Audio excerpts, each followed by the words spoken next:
Hello, good afternoon. It's 1 o'clock and we are here at the Lost Brickworks. Hello to everybody in the chat already. Hello Fat Hobbit, Jimmy, Dominic. Hello everybody, and welcome to the show that we're hoping is going to be on for roughly about an hour this afternoon. So as you can see, I'm all dressed up for the afternoon out, and we're hoping this is going to work. We're using 4G mobile internet technology to do this, and to be honest, we don't have the most success with it some of the time. Hello to Christopher 2000, who's also joined us. Lots of our Sunday afternoon people. Yeah. So we are off today, and we've started here at Carvale Angling Club, just on the edge of the village of Carvale, which you can see through the trees there. And here is a pond, and we'll be telling you a bit more about this pond later, but we are going to walk down this track here, which hopefully will take us onto the old Doley branch of the Midland Railway. Now, the Doley branch closed a good many years ago, and this section is now a footpath that we're going to be coming onto in just a moment or two. We've not hit it yet, so we'll see how this progresses today.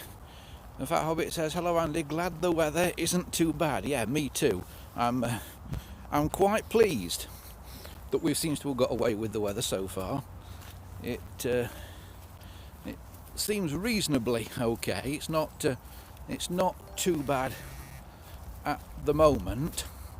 The only problem is this runs batteries down quite quick, so I'm hoping we're going to have enough battery power to be able to do this here today, and do just through this little pit. That is towards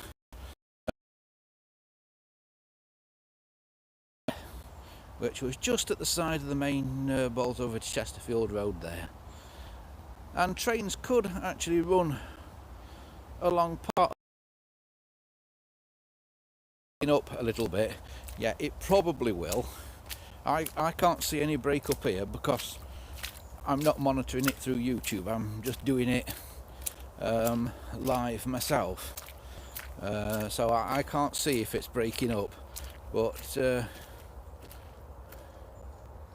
I've got reasonable internet, let's say, reasonable.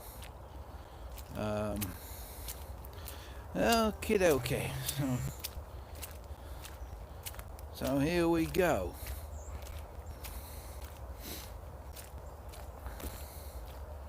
Right. It's now saying I've lost the 4G connection, but let's see how we go. Sometimes I've found with these phones that sometimes when you're not on 4G, it's better than when you are.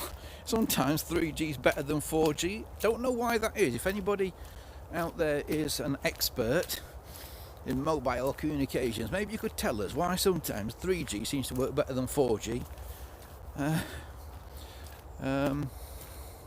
Dominic says it seems to be a bit better now, so hopefully we'll manage it. Right, you see where we are now. We are now on the track bed heading towards Polterton and Sutton Station. But before we get to Polterton and Sutton Station, we will get to what is the thing about this today: Byron Brickworks. We will get there quite soon, hopefully. So we're heading up here now. It's called Byron Brickworks basically because the land was owned by Lord Byron, And I believe it was Lord Byron, I think, a good many years ago. There used to be a colliery somewhere here as well, many moons ago, sort of 1800s and that. A little mine that closed a long time ago. It's only a little mine. It did open again, and I do mean the strike of coal to heat the houses, because they're all coal 70s. Do I know if the Midland Railway? No, but I don't know for certain. This was mainly a goods line. Behind me was Bolsover Colliery. In front of me was Glatwell Colliery, and of course there was the Brickworks here as well, and we're just coming up to the Brickworks now. So to answer your question, Dominic, although there were passenger services on this line, and until the late 70s or early 80s there was a very nicely preserved, beautiful station building at Bolsover Castle Station as well. But mainly it was a freight line. So that's where we're heading, up there. But there's already the signs of the Brickworks, and the Brickworks are in amongst all these trees here. Now these trees and that are all a very recent thing, and there is a stile up there which you can probably see, but a stile for a footpath that nobody's has ever gone over. But if we start both here,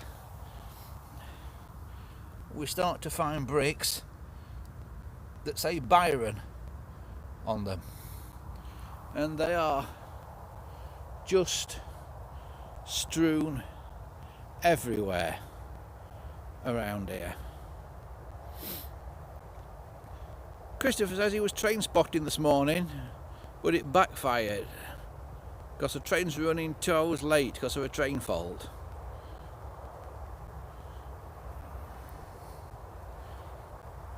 So in amongst the trees up here is what was Byron Brickworks. So we'll go a little bit further and we'll find some more about it. Now this line here, as I say, it was a stub from the other direction. The bit that's in front of me of this line to Glatwell, that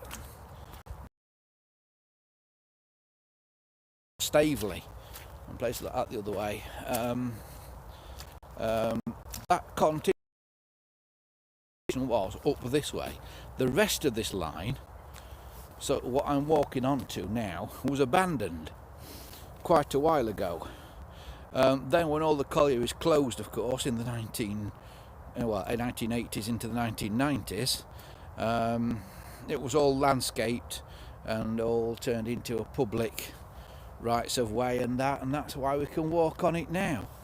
But the main thing that remains of the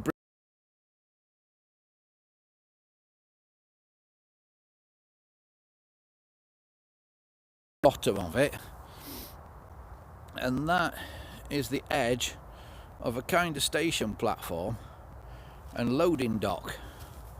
And it was basically a platform where they loaded things, and you can see another Byron brick here with the rounded end to the frog of the brick there, typically a Byron brick. And there's still some in place up there that they kind of made the edge of the station out of, if you can see those. Of course in summer you can't really see any of this. It all disappears in the summer. And I think this little bit here was a building, this little bit, because this is kind of different construction just here.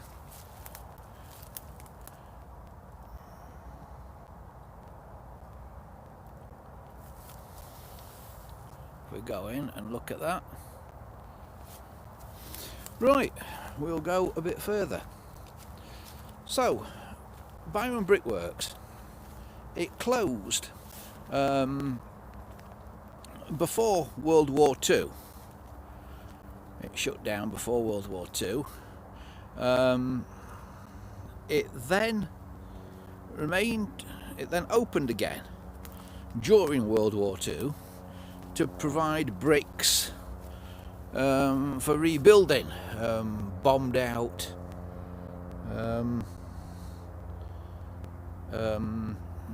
Britain, basically.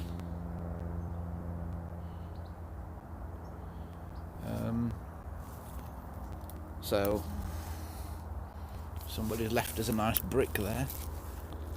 Is that a Byron? Yep. Although that one doesn't seem to have a name on it. So it was opened again in World War II, closed again just after World War II, and then that was the end of the brickworks then. And from then on, it's become overgrown. But of course, where there's a brickworks, there are clay pits, and the clay pits were used as a landfill site for domestic rubbish for quite a while. And here's a nice bit where you can see loads of bricks, all still in situ.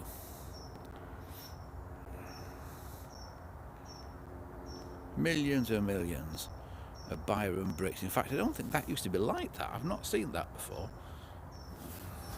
And if you can I zoom in on this?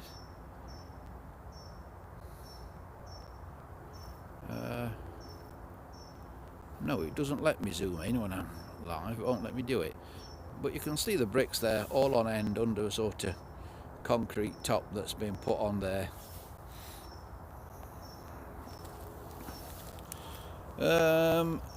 Dominic says, do I ever do the dog walking down this path? I have done in the past, Dominic. I don't at the moment because I don't walk any in this area at the moment, but I have done in the past, just not now.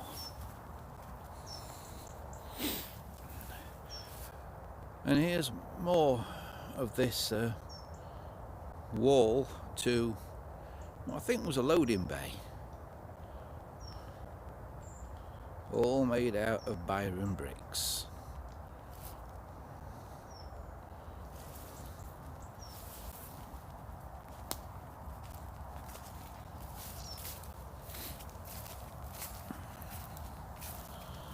Right, we'll go a bit further.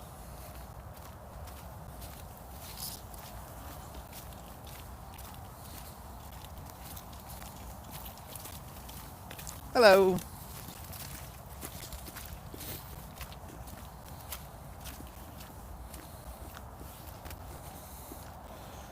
So we're coming up to a road crossing here, just the other side of where you see that gate in front of us. That was Polterton and Sutton. I wasn't sure where the station was, and I thought maybe it was here where we are now, which has turned out to be the brickworks, but it was actually over the road there now. It didn't used to, it used to be dead flat, but the road that goes across there what used to be much higher, and it went over a bridge.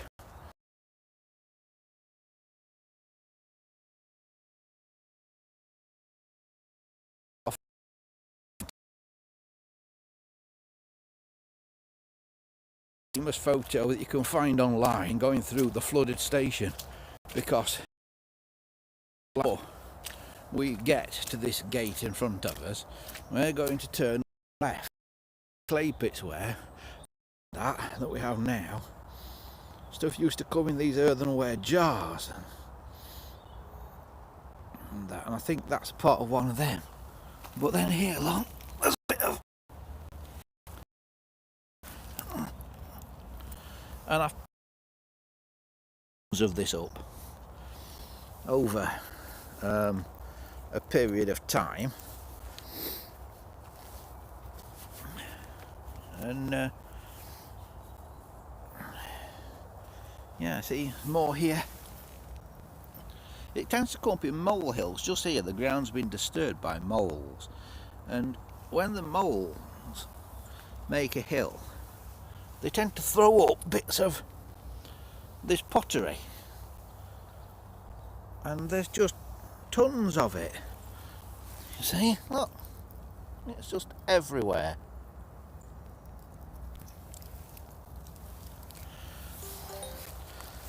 And here's a bit of what looks like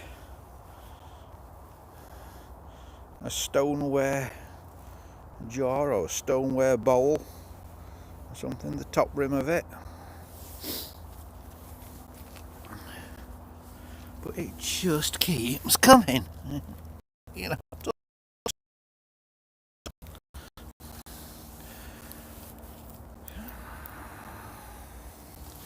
So,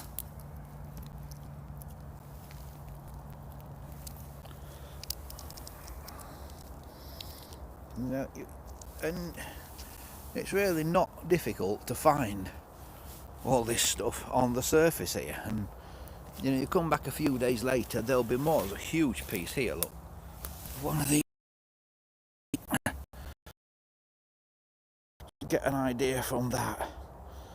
They were generally about the size of a modern jam jar, but you'll get an idea from that. And of course this kind of stuff was thrown away. It was put in dumps and that, which is what this was. It was a landfill site. Of course the stuff that would rot down is rotted down. They fill it up basically, that they on it of soil and that, and the trees have grown in time. Now I don't know when this was used as a landfill, this bit here. I don't know when they used this bit, but if Byron Brickworks was operational in World War II, it's probably fairly safe to say this was just maybe just pre-war or just post-war, perhaps, that they were landfilling here, because it had been closed down pre-war, of course, then it reopened again. So maybe this was already a landfill then, I don't know. But this corner that we're coming up to, just here, there's something interesting. Because remember me saying there was a bridge over the road, and at the opposite side of the road there was a station.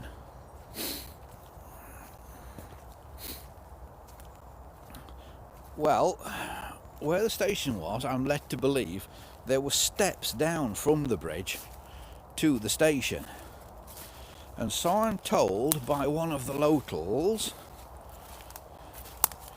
here is where, when everything got remodeled in this area, when they did a lot of landscaping, this is where the old steps got dumped. And can you see that these are steps? If you look just here, there's kind of an edging where there would have been like an insert in the edge of the step. But can you see that? That's the bottom one, that's the bottom step, that's the next one up, and so on. And they are the old steps, apparently,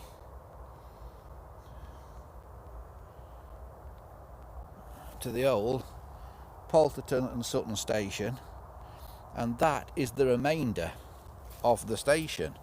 Now it's interesting because Polterton and Sutton station is in the middle of nowhere.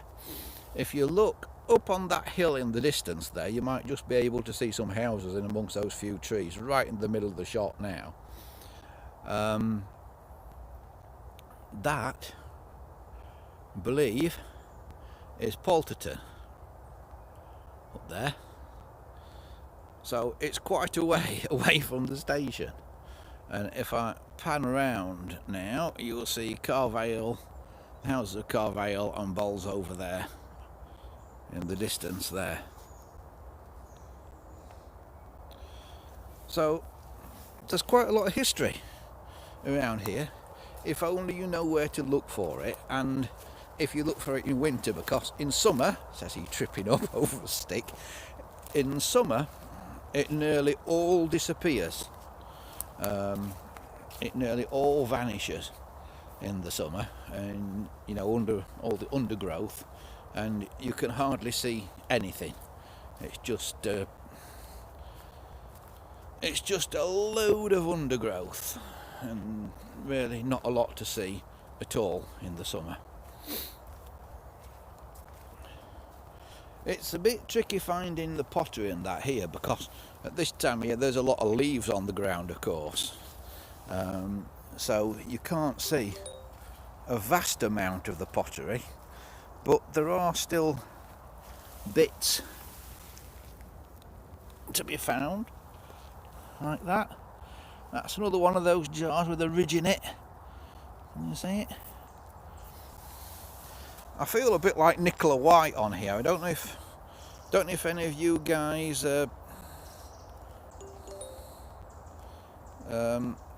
oops. I don't know if any of you guys watch Nicola White's channel, Mudlarking on the River Thames. What does she actually call it? I forget what she actually calls it now. And Tideline Art. Do a Google search for Tideline Art. She's an artist as well, and the stuff that she finds on the River Thames, find a bit more pottery. The stuff that she finds.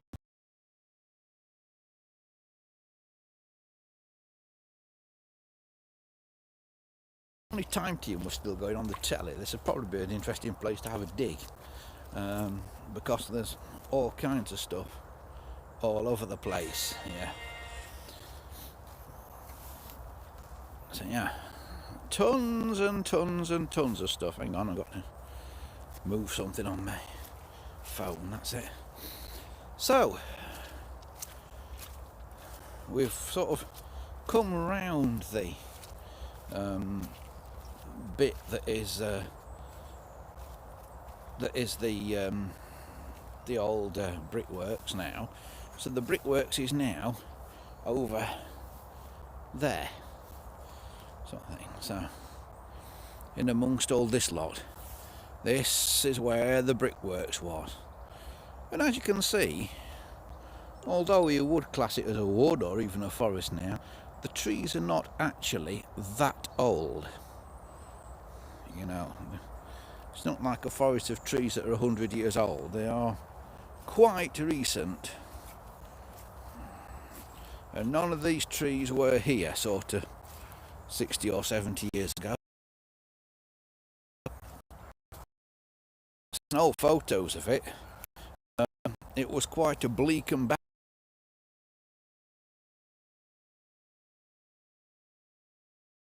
posts. Yeah, she's good, isn't she? I was lucky enough to get to meet her a couple of years ago. She had a exhibition in London as part of the Thames Festival, and at the time, Palladium, and so I went and met up with her for years and years and years, and she never found one. But before the exhibition, she found one in bits. It was, but she painstakingly put it all back together, glued it all back together, and she'd got this onion bottle with her at the exhibition, and she'd not put it out on display, and said, "You've not brought it, you've not brought the onion bottle." She went, "I have, but I've just not put it on display." And then she went rummaging in a box and showed me this amazing bottle that she'd pieced together out of what seemed like thousands and thousands of pieces. But yeah, really good. Normally puts a video up, I believe, on a Sunday afternoon or Sunday evening. So yeah, she's really good. So if you happen to go to her channel, tell her that I sent you there. Say the guy that came to see you at the exhibition has sent me. Right, I'm going to be really careful now where I put my feet because it is super muddy down here. And also the signal's not brilliant now to get the signal back for you guys, so my apologies if it's all breaking up a bit. But we're coming away now. If we just look behind us there and in amongst the trees here, this was once Byron Brickworks.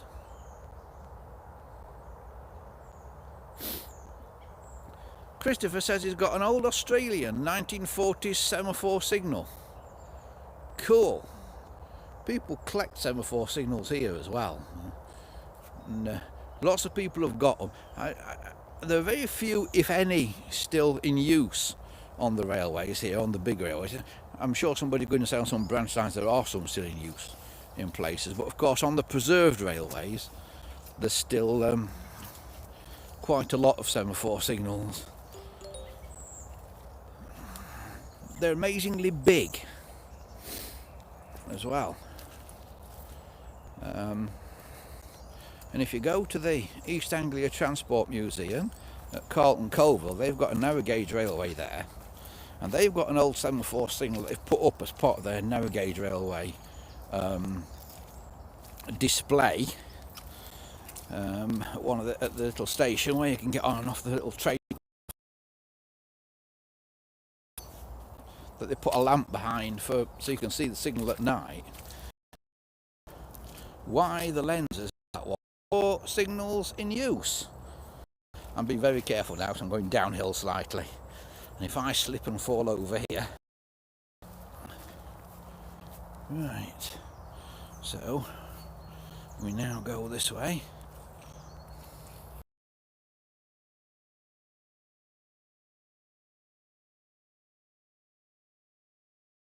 Drop now with all this virus business on, of course, with all this coronavirus stuff going on.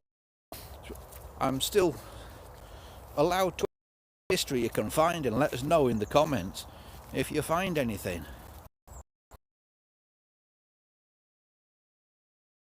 In fact, there must be thinking about it. There's quite a few people to do it. One of the tram stops there, they've got like a brick built tram stop. In the tram stop you can read all the names in the bricks. It's now a heritage centre. Christopher says still semaphore signal, an old 1970s is breaking up a bit. Yeah, it may be it's the signal that's getting a bit dodgy. So has anybody figured out? Well, I'll tell you. Units that were originally. And the reason the glass is blue is because the flame yellow light through the blue lens, and it shows, and that was done. Right, so we are still walking in the reclaimed land, and now there's landfill. You certainly don't find so much stuff this far up. Now getting towards the end of our little yes, we're doing it all again earlier or thereabouts. To do East Coast at of Bolzo in imminence of it on Christmas Eve, and that over Christmas, and not meeting up. Hit subscribe to the channel and make sure you click that little bell icon. We've come from along this very muddy path.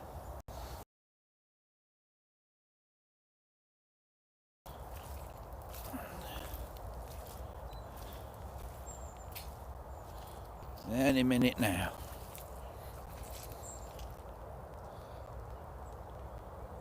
Christopher says he's got the old 1977 search.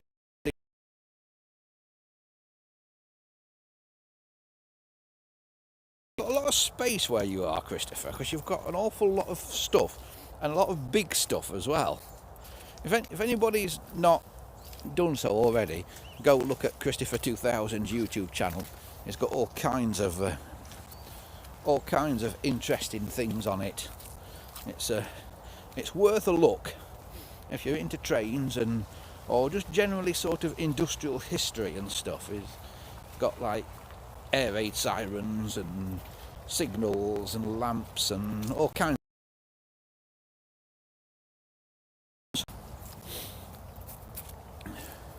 If you're wondering, by the way, what's happened to the Sunday show with the telephones, Andy Shed Live, we'll be back first weekend in January, the first Sunday in January.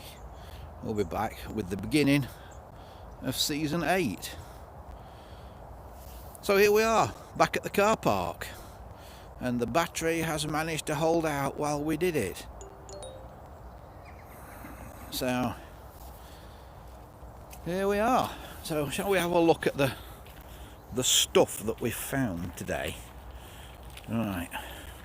I will open the back doors of my little van and we'll use it as an impromptu table, shall we?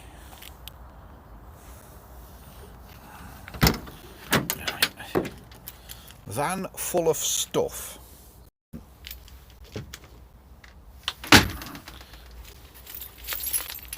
Right, so let's have a little look what we've found today, shall we?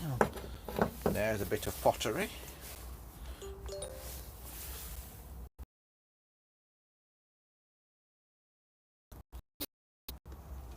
Dominic says the stream's a bit more stable now.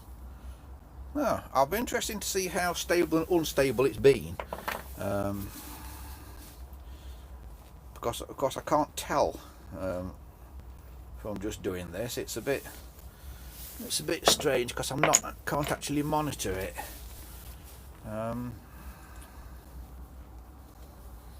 But here's the stuff that we're finding, and this is just from my little walk today, of course.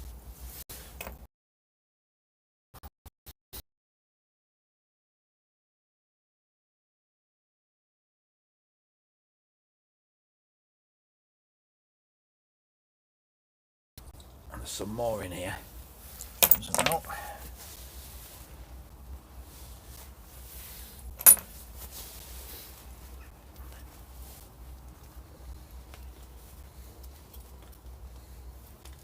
It would be very interesting to go and do a proper archaeological dig, but I've got no idea who owns that bit of land actually.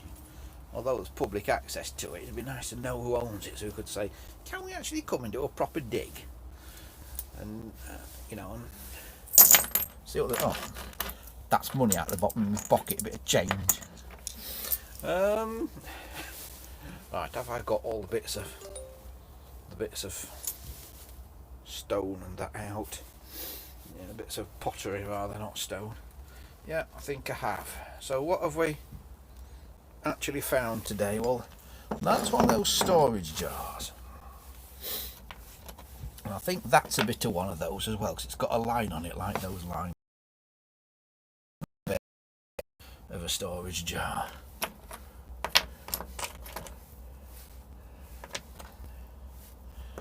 And I think that's all the bits that are storage jar, but there are other things like this,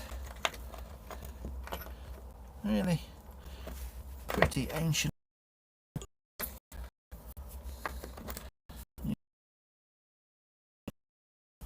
But I don't know, that is got a bit of brown on it.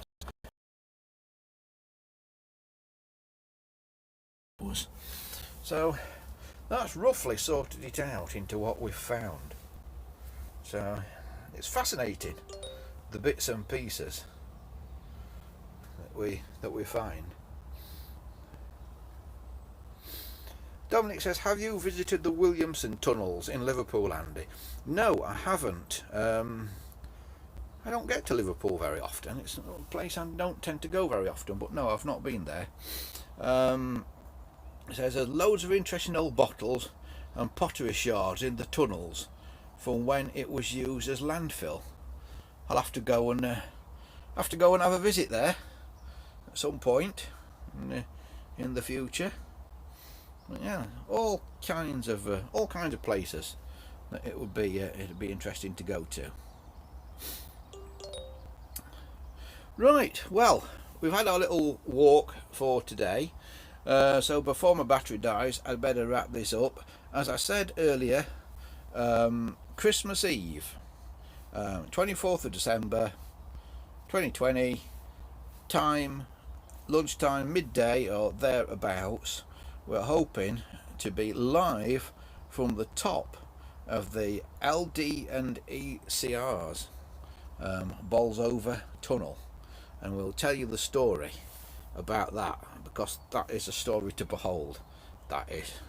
If you can't wait that long, look up the story of Lancashire, Derbyshire and East Coast Railway on the old interweb, and I'm sure you'll enjoy it.